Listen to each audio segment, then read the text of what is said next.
Bonjour et bienvenue. Aujourd'hui, on se pose une question qui, je pense, hante pas mal de conseils d'administration. Ah oui, Comment une entreprise évite de devenir sourde et aveugle à son propre marché?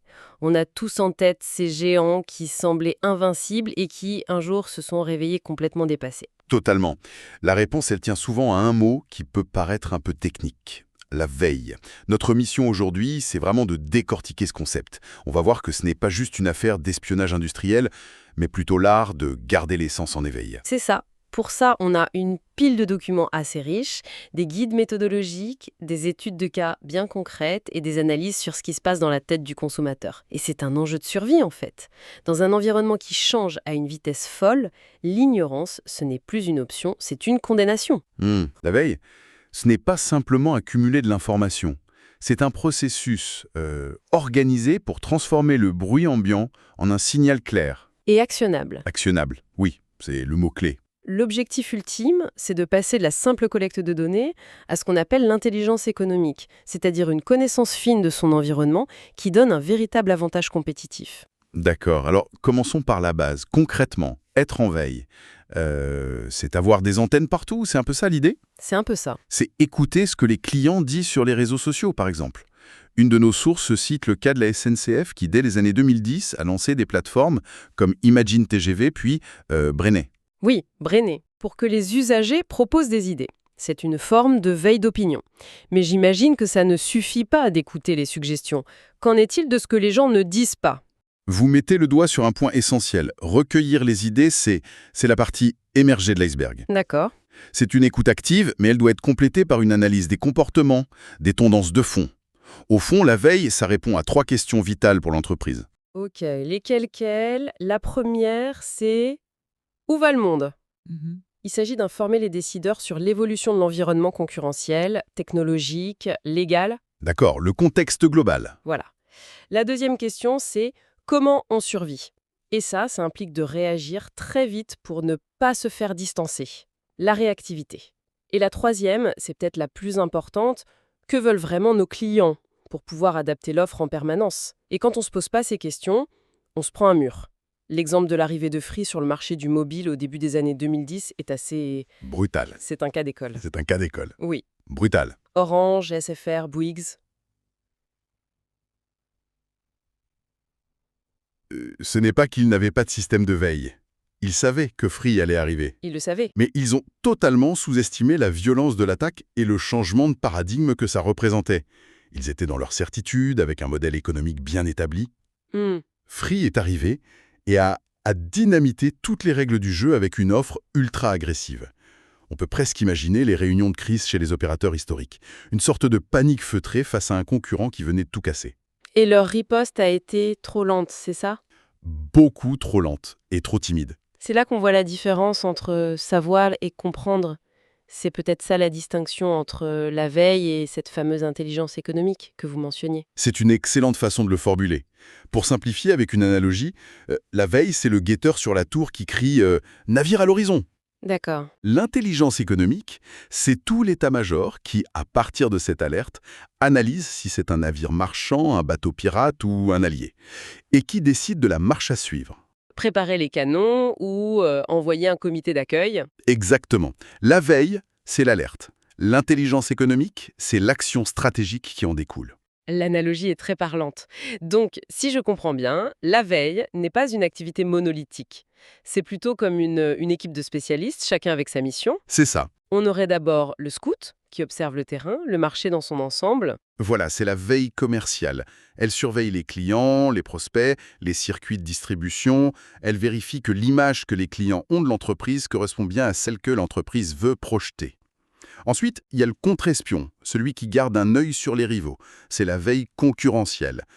On regarde leurs nouveaux produits, leurs pubs, leurs tarifs. Absolument. Puis, il y a l'inventeur dans son labo, qui cherche la prochaine grande innovation. Ça, c'est la veille technologique. Crucial pour pas se retrouver avec un produit obsolète, j'imagine. C'est ça, il faut suivre les brevets, les publications scientifiques, les nouvelles startups. Mais est-ce que ça ne risque pas de pousser une entreprise à suivre toutes les modes sans discernement, à courir après chaque nouvelle technologie? C'est un vrai risque. Une bonne veille technologique ne consiste pas à tout adopter, mais à discerner ce qui est un simple gadget de ce qui est une véritable rupture technologique pertinente pour son secteur. D'accord. Et puis viennent deux autres veilles, très importantes. D'abord, la veille juridique, suivre l'évolution des lois, des normes. L'ignorer, c'est comme naviguer sans carte. On risque de s'échouer. Mhm. Et enfin, la veille sociétale, qui est de plus en plus stratégique. Là, on observe les changements profonds dans la société. L'évolution des valeurs, les nouveaux modes de vie, les préoccupations émergentes comme l'écologie ou le bien-être. Exactement. Et toutes ces veilles spécialisées sont chapeautées par ce qu'on appelle la veille stratégique. C'est la vision à 360 degrés, d'accord. Et pour alimenter cette vision, une méthode gagne en popularité. La veille collaborative. Ah oui, l'idée de faire travailler tout le monde ensemble. En théorie, ça a l'air génial. Mais en pratique, est-ce que ça ne devient pas juste un bruit de fond permanent? Comment on s'assure que l'info partagée est pertinente? C'est le défi principal. Pour que ça marche, il faut des outils partagés performants, des plateformes comme Feedly ou même des groupes LinkedIn bien ciblés, mais surtout, il faut des règles claires. Ok, Chaque contributeur doit savoir quel type d'information on recherche. L'idée n'est pas de tout partager, mais de faire en sorte que l'expert marketing puisse voir une info juridique qui l'impacte et que l'ingénieur puisse comprendre une nouvelle attente client. On casse les silos pour que l'expertise devienne partagée. et que l'analyse soit beaucoup plus riche. C'est là que ça devient vraiment intéressant, quand on passe de la théorie à la réalité. Et nos sources nous offrent un cas d'étude parfait pour ça. GreenTech Solutions. Une PME, 180 personnes, spécialistes de l'éclairage LED pour les pros. Et leur situation est simple et brutale. Ils ont perdu 8 points de part de marché en un an sur le segment des commerces de détail. C'est qui représente 40% de leur chiffre d'affaires quand même. C'est une hémorragie. Donc, branle-bas de combat, ils lancent une veille commerciale approfondie pour comprendre. Et les résultats sont un véritable électrochoc, c'est ça? C'est plus qu'un électrochoc. C'est un diagnostic qui révèle une déconnexion totale avec leur marché. La veille a d'abord permis d'identifier les critères d'achat prioritaires des clients. Et le classement est sans appel, j'imagine. Sans appel. 1. Les économies d'énergie, citées par 92% des sondés. 2. Le prix, 89%. Et 3. Le délai d'installation, 85%. Et c'est là qu'on mesure le décalage. Attendez, je reprends les chiffres. Leur prix moyen est 25% supérieur à celui du marché. 25%. C'est un suicide commercial. Clairement. On comprend mieux la chute de 8 points. Et ce n'est que le début. Leur délai d'installation, 3 semaines. Alors que c'est le troisième critère le plus important pour leurs clients, qui veulent ouvrir leur boutique rapidement, bien sûr. Mais évidemment. Et pour couronner le tout, leur gamme phare pour ce segment, Ecolite Pro, elle date de 2020. Elle n'intègre pas les dernières innovations en matière d'efficacité, ce qui les affaiblit sur le critère numéro 1. Donc en résumé, trop cher, trop lent et un produit qui commence à dater. La veille leur a mis sous le nez une réalité qu'ils ne voulaient peut-être pas voir. Ce qui est frappant avec GreenTech, ce n'est pas tant qu'ils ont fini par réagir, mais c'est à quel point ils étaient devenus sourds à leur propre marché. La veille n'a pas été un simple ajustement, ça a été un miroir, Oui. qui a révélé une culture d'entreprise probablement trop tournée vers l'intérieur, trop fière de sa technologie, et qui avait oublié de regarder par la fenêtre. Le vrai diagnostic, c'est une surdité culturelle, en fait. C'est ça. Et la feuille de route qui en découle est très concrète. On ne reste pas dans le constat. Il recommande de réduire le délai d'installation à 5 jours ouvrés. En recrutant et en nouant des partenariats locaux. Ensuite, de baisser le prix de la gamme Ecolite Pro de 15%. Ce qui n'est pas une baisse au hasard, hein. Non, c'est calculé pour se repositionner intelligemment. Ils compensent par une optimisation des achats et ils maintiennent un positionnement premium uniquement sur leur gamme supérieure. Là où leur avance technologique le justifie vraiment. Exactement. Et enfin, ils proposent de lancer une nouvelle gamme, Ecolite Pro Plus, pour combler le vide dans leur offre. La veille a donc directement déclenché une stratégie d'innovation, de réajustement des prix et d'optimisation. Absolument. Ce cas GreenTech est fascinant parce qu'il nous montre l'importance des données chiffrées. Mais derrière chaque chiffre, un prix trop élevé, un délai trop long, il y a une émotion, une frustration. Une psychologie humaine. C'est ça, le véritable moteur du marché. Exactement. Les données vous disent quoi, mais la psychologie vous explique pourquoi. Et pour comprendre un marché, il faut comprendre les gens qui le composent. Ça nous amène au cœur du comportement du consommateur. Une des sources le rappelle bien, on n'achète pas un produit juste pour ses caractéristiques techniques, mais aussi, et souvent surtout, pour l'image qu'il nous renvoie. La fameuse image de soi. C'est ça. C'est un moteur psychologique extrêmement puissant. Une marque peut renforcer l'image que le client a de lui-même ou celle qu'il aimerait projeter. Acheter une voiture de sport, ce n'est pas juste acheter un moyen de transport rapide. Non, c'est acheter une image de succès, de jeunesse. De liberté. C'est ça. Et il y a un autre concept psychologique assez contre-intuitif, c'est la dissonance cognitive. C'est cette tension inconfortable qu'on ressent quand nos actions contredisent nos croyances. Ah oui, l'exemple du fumeur est classique. Je sais que fumer est dangereux pour ma santé, mais je fume quand même. C'est une dissonance. Et pour réduire cette tension, le cerveau va chercher des stratégies. La plus logique serait d'arrêter de fumer, mais c'est difficile.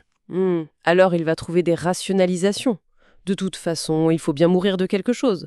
Ou il va modifier son comportement à la marge, par exemple, en achetant des cigarettes plus légères. Exactement, des cigarettes dites plus légères, ce qui lui donne l'illusion de réduire le risque sans faire le sacrifice d'arrêter. Comprendre ces mécanismes, pour le marketing, c'est de l'or, ce qui nous conduit aux motivations d'achat. On peut les classer en 3 grandes familles. D'abord la plus simple, hédoniste, se faire plaisir. J'achète pour me faire plaisir. Une pâtisserie, un jeu vidéo.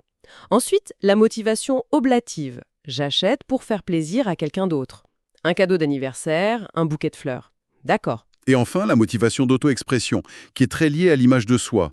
J'achète pour m'exprimer, pour montrer qui je suis. Ou à quel groupe j'appartiens. Le vêtement de marque pour un adolescent, c'est l'exemple parfait. Absolument. Ce n'est pas juste un pull, c'est un signe d'appartenance à une tribu. C'est ça. Et tous ces facteurs psychologiques influencent un processus de décision qui se déroule en 5 étapes. Ça commence par la prise de conscience du besoin. Ok. Puis vient la recherche d'informations.